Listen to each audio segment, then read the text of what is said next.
mga busing. Meron tayong customer ngayon na tawag dito yung motor niya ay Can-Am. Ayan yung motor niya. Paano mag-pronounce? Bisaya kasi ako kaya hindi ko alam kung paano pronunciation niyan. Can-Am ba o ano ba? So ayan yung motor niya. Nagpapakabit siya ng tawag niyan, busina. Dahil ang hina daw ng busina nito, mga busing. So kinapitan natin ng busina. Ayan. Dahil binabiyahe din nila to. Nakikita nyo to sa Marilac eh. So ito yung busina niya. Anong tawag dyan sa sasakyan? Ay, sasakyan na yan. Gangnam. Ha? Gangnam. Gangnam? Can-Am. Ha? Can-Am? Can.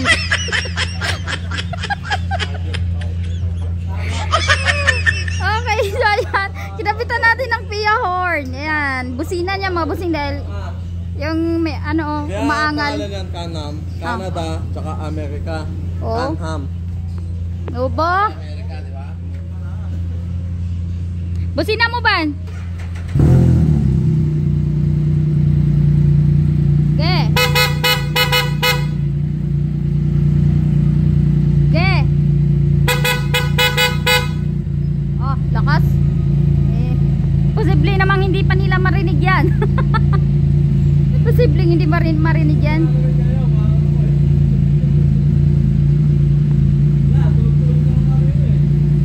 Oo nga.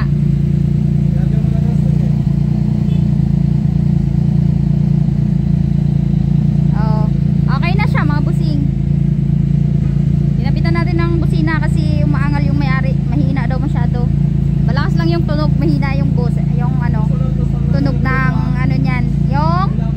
Yung busina. Pagkatapos natin kinabit yung busina, so ayan. Marami kasing nakapila that time, mga busing.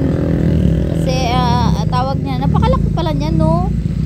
Okay, so ayan, ganyan yung sasakyan ni Duterte, 'di ba? Yung motor niya, ganyan yung motor niya. Bye. Ayan. Siguro pwede ako diyan. Ang ganda. So ito yung unang intro nung dumating siya. Sobrang namangha ako, mga busing, dahil first time ko rin nakakita ng ganito. Ayan, in person. Pero marami ko nakikita sa Facebook. Shit.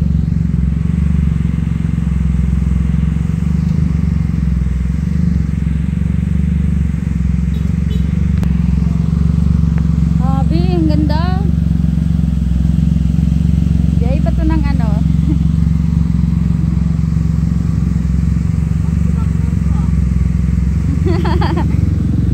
Marunong ka niyan? Marunong ka niyan, be?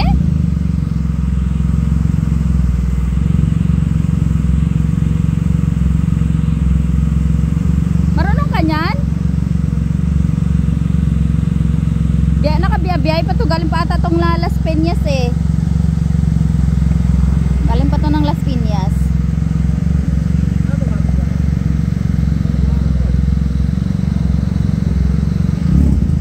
Naalala nyo nung isang araw, yung dalawang dalawang nagpakabit ng ilaw, CB500X at saka yung Venturi 500, yung dalawang ilaw na nagpakabit. So ito yun. Sila pa rin yun. Galing ka pa Las Piñas?